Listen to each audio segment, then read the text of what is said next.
Eu conversei com Francisco Villa, ele é consultor na Sociedade Rural Brasileira. Falamos um pouquinho do que é a Sociedade Rural Brasileira, ela que esteve um tempo meio esquecida e retoma as suas atividades com mais visibilidade. A Sociedade Rural Brasileira hoje, qual que é a principal ação dela?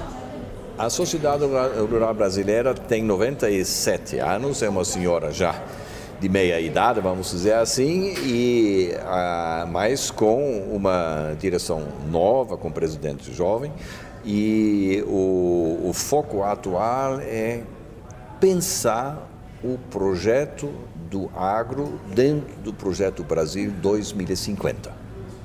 Então, é uma sociedade que tem um século de tradição, que produziu vários ministros e todo mundo no agro que teve algum peso no passado estava associado a ela, só que nós sabemos que estão mudando os tempos. Então, por isso, nós não olhamos para os grandes méritos do passado, mas olhamos para os desafios do futuro e estamos tentando definir o Brasil no mundo e o agro dentro do Brasil e a propriedade dentro do agro como um sistema muito complexo.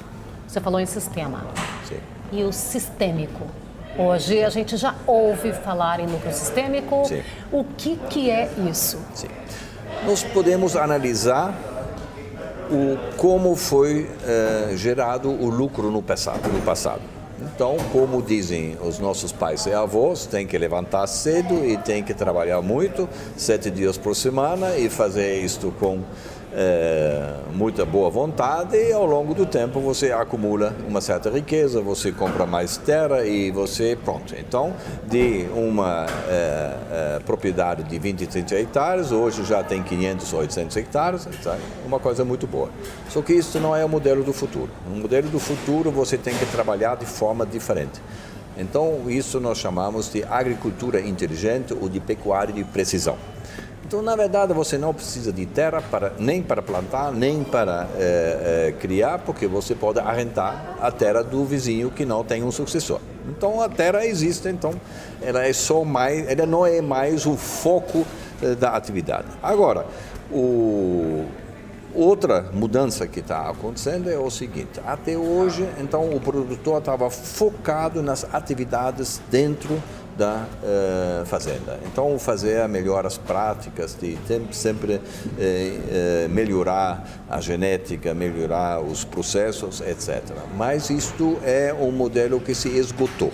Eu já estou bem dentro da minha fazenda. Agora, a nova tendência é de juntar um pouco melhor os elos da cadeia produtiva. Isto começa com os insumos, isso passa pelo transporte, depois chega na minha fazenda, depois passa para o frigorífico ou passa para o trading, passa pelo financiamento do banco. Então, de repente, nós temos um modelo de negócio que não é só produção física, é um negócio como um negócio de uma montadora automobilística ou um banco. Então, é uma visão holística onde a fazenda se entende como uma parte dentro do fluxo do produto que começa com sêmen e passa, digamos, termina no micro-ondas, digamos, da dona de casa em Nova York ou em Xangai.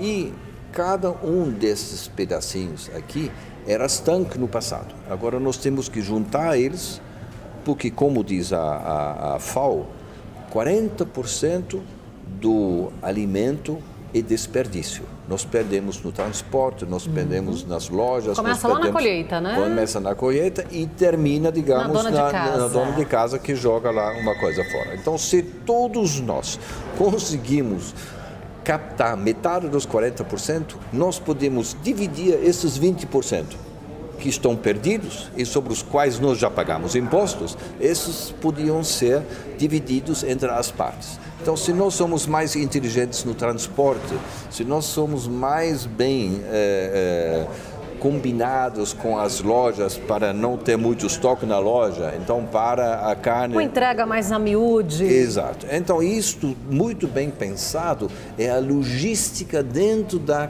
cadeia. E aí nós vamos ter oportunidades de encontrar nichos de lucro. E este lucro pode ser dividido entre todos os participantes.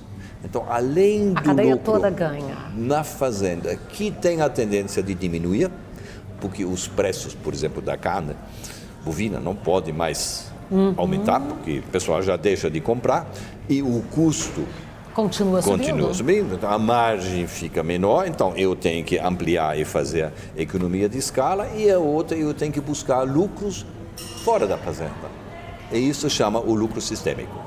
E eu ia já te falar também dessa questão do fora da fazenda, porque o produtor, às vezes, ele fica tão concentrado, isso para a gente já finalizar, que o nosso tempo está esgotando, ele fica tão concentrado em produzir que ele não olha o que está acontecendo ali fora. Sim. E isso também pode influenciar muito lá na atividade dele lá dentro. Pode influenciar, mas ele tem um agente de modernização em casa, porque o filho dele foi para a faculdade não sei onde, a filha fez passou um ano de escola nos Estados Unidos, e eles vêm com uma visão mais holística, mais globalizada. E eles têm o acesso através das redes. Então, enquanto o pai continua focando na produtividade na fazenda, então os jovens que trazem esse mundo de fora para dentro da fazenda vão ser aqueles que vão dar esse lucro sistêmico. E assim nós temos até um diálogo mais pacífico entre as gerações, porque cada um entra com sua parte e de repente o diálogo funciona, que não funcionou no passado. Então juntamos o que foi muito falado aqui, a sucessão familiar, com o lucro sistêmico, com a modernização do setor da agro, sempre lembrando que daqui a 15 anos 40% dos produtores não vão estar mais na atividade.